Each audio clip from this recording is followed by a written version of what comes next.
It's been a long time since I recorded something here, but it's Christmas time, which is the best time to pretend as if I didn't disappear for such a long time. Today, I have a special video for you. But wait a second. Before we begin, please check out my Telegram channel as well as my Discord server. Both links you can find in the description of this video. And now the brand new intro.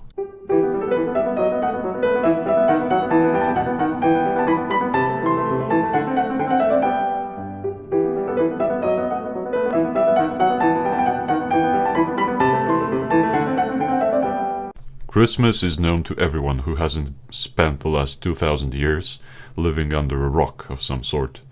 Nowadays it's not only international and intercultural, but also interreligious. You would see people in non-Christian countries celebrating this holy day. But what really is Christmas? What happened to it, and why does it feel so bland? Firstly, what is Christmas nowadays? Capitalism plus what the Zoomers call consumerism, one might say, and they'd be right. This is the essence of it. The silly-looking, bearded Santa Claus from a Coca-Cola ad campaign gives kids their new iPhones, while the parents pretend to unite with the rest of the family. Last Christmas on the radio, driving you further into complete madness. Ads, lots of ads, on every corner, on every street, TV station and website. In Poland we have a saying, Święta, święta I po świętach, which would loosely translate into Christmas, Christmas and no more Christmas. This proves people are well aware of the vanity, the sort of falsehood and fakeness of modern Christmas. Has it always been this way? No, not at all. What happened then? Many things, among which are multiculturalism, globalization of culture, false ecumenism, liberalism, the destruction of bonds in the family. I could do this all day long. Basically, Christmas was commercialized. Saint Nicholas turned into a fat senile grandpa, Christmas carols into ugly pop songs, midnight mass into setting up whatever device you got this year under your tree, industrialist technophile. But those things are only distracting us from the biggest change, Christ. You see, Christ being born is the most important aspect of Christmas. Take that away, replace God who became man with a hippie philosopher who liked poor people, and Christmas becomes absolutely ridiculous. You can meet your family on any other day, you can sing songs on any other day, you can gift each other presents on any other occasion. Christmas is no longer special. Well, the aesthetic stays, the cinnamon, the gingerbread cookies, the candles, the green tree, the cooking, but it's empty. The key part is missing.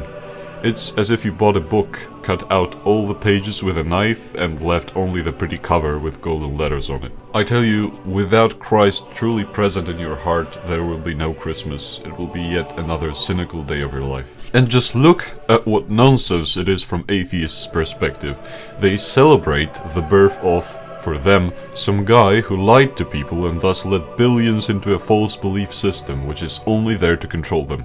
Their words, not mine. If Jesus was not God, he couldn't have been just another cool philosopher. He would have been the biggest scammer and liar on earth, because he said that he is the truth, not his teaching. He is the only gate to eternal salvation. C.S. Lewis talks about it extensively in Mere Christianity, please go read it. So from non-Christian perspective, there is nothing to celebrate, on the contrary even. For these people, all that matters is that it's nice. Because nice, pleasant and comfortable, in most of their minds, are in place of the universals, truth, beauty and goodness, that is. They want to reduce Christmas to only that, without the important holy religious dimension. And they dominated the culture, so who can stop them? Okay, there has been enough negative content in this video, so now the better part. How was Christmas seen before this sort of social schizophrenia, of we celebrate it but we don't really celebrate it? Let's ask the saints.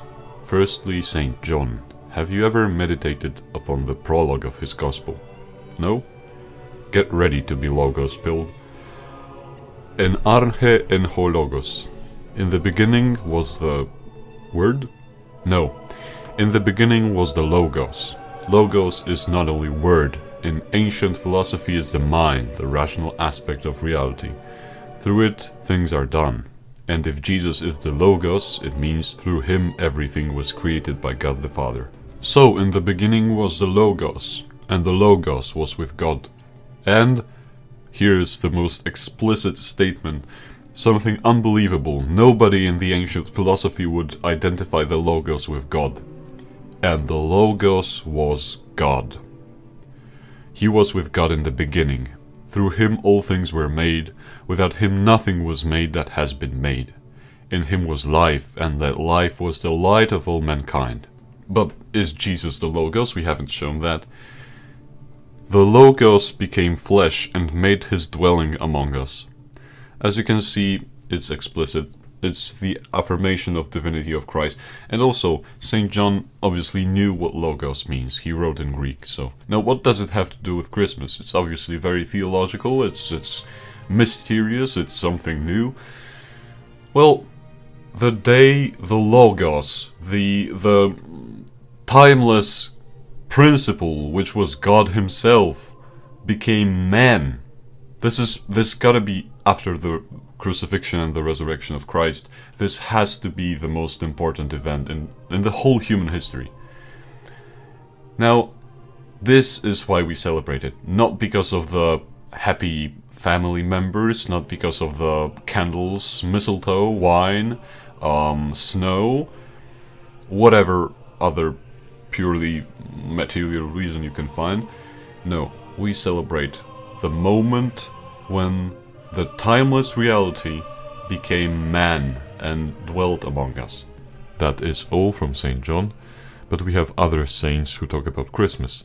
We have Christmas homilies, chants, prayers, meditations, and yet we learn from the worst sources available. After all, who knows better than pious men of God?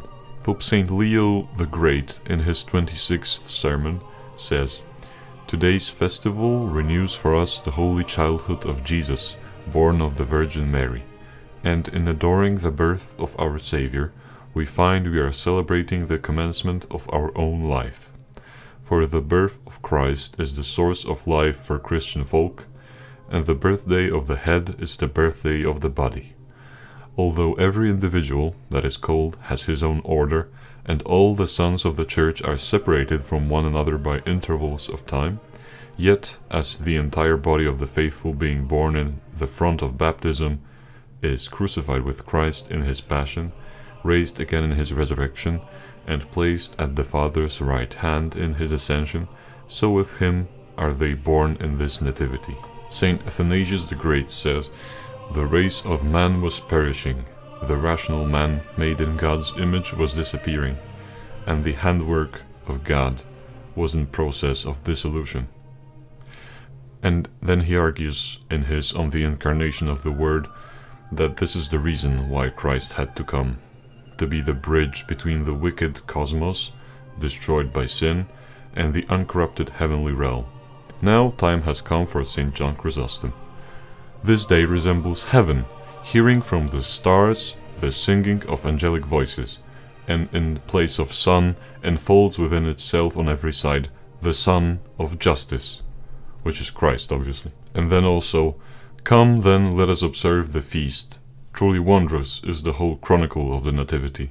For this day the ancient slavery is ended, the devil confounded, the demons take to flight, the power of death is broken, paradise is unlocked, the curse is taken away, sin is removed from us, error is driven out, truth has been brought back, the speech of kindness diffused and spreads on every side. A heavenly way of life has been implanted on earth. Angels communicate with men without fear, and men now hold speech with angels." Now, notice how all of these aren't about shopping and cleaning your windows. That's truly interesting, as if there were other things going on that are far more important, even though everyone forgot about those. And now, conclusions. This Christmas, please put God first, no matter how strange you will be seen by others. Tell people, "I wish you many blessings from God," and move on.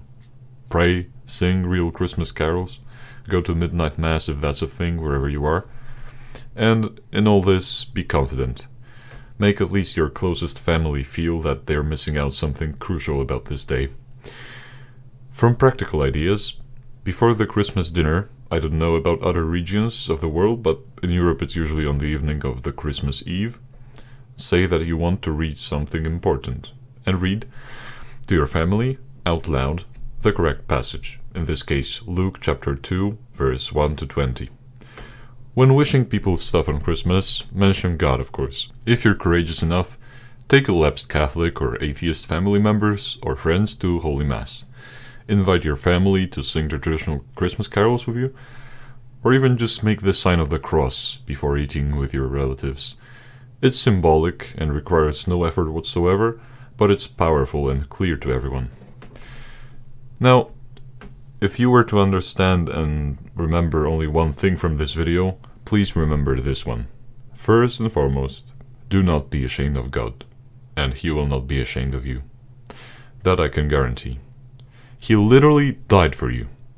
So, please, at least be proud of Him. God bless you. Oh, I'd almost forgot. Merry Christmas, Kings.